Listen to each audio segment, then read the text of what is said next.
ہمارے ساتھ سلمان اکرم راجہ صاحب موجود ہیں، امیدوار ہیں اگلے الیکشن میں تحریک انصاف کے۔ راجہ صاحب بہت بہت شکریہ ساتھ دینے کا۔ سر، بہت بڑی ریلیف ہے، لیکن تحریک انصاف نے الیکشن کمیشن کے اس فیصلہ معطل کرنے کے ساتھ ساتھ لیول پلینگ فیلڈ کے فیصلے پر بھی عمل درآمد نہ ہونے پر الیکشن کمیشن کے خلاف سپریم کورٹ میں توہین عدالت کی درخواست بھی دائر کر دی ہے۔ جی ایسا ہی ہے، اور یہ فیصلہ الیکشن کمیشن کا میری نظر میں ایک انتہائی کمزور فیصلہ تھا۔ اس کو معطل بھی ہونا چاہیے تھا اور بالآخر اس کو رد بھی ہونا چاہیے۔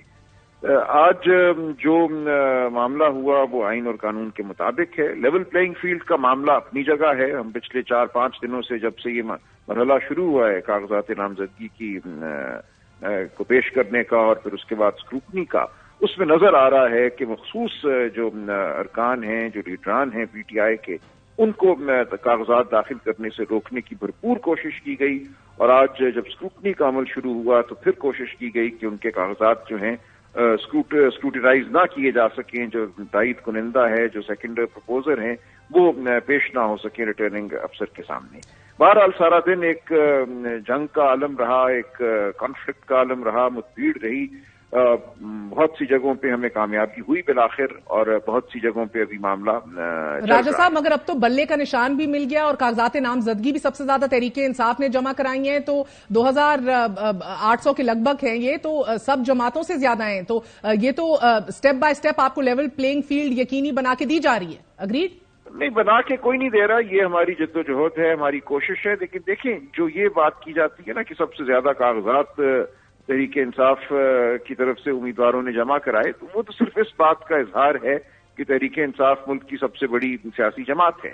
لیکن جو منصوبہ سازی کی گئی ہے وہ مخصوص 50 یا 60 لیڈران کے حوالے سے کی گئی ہے کہ ان کو الیکشن سے باہر رکھنا ہے، اور ظاہر ہے اگر وہ الیکشن سے باہر رہتے ہیں تو اس کا ایک بہت بڑا نقصان کسی بھی جماعت کو ہوتا ہے۔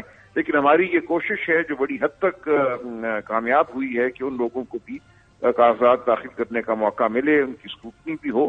اس کے بعد آگے اب دیکھیں گے جو انتخاب کا مرحلہ ہے اس میں کیا رکھنا ڈالا جاتا ہے۔ اور سر، درخواست میں آپ نے چاروں چیف سیکرٹریز، آئی جی، سیکرٹری داخلہ، سیکرٹری الیکشن کمیشن، سب کو فریق بنا دیا ہے۔ ان سے کیا آپ کی ابھی بھی امیدیں وابستہ ہیں جو آپ نے موقف اختیار کیا ہے کہ سیکرٹری الیکشن کمیشن نے 22 دسمبر کے حکم کے باوجود پی ٹی آئی کی شکایات کا ازالہ نہیں کیا؟ جی ظاہر ہے، اور یہ عدالت کا حکم ہوگا، اور اس حکم پہ کی جو بجاوری ہے وہ تمام صوبوں کی جو چیف سیکرٹری صاحبان ہیں انہوں نے ہی کرنی ہے، کیونکہ بالآخر وہی انتظامی امور جو ہے چلاتے ہیں کسی بھی صوبے کے۔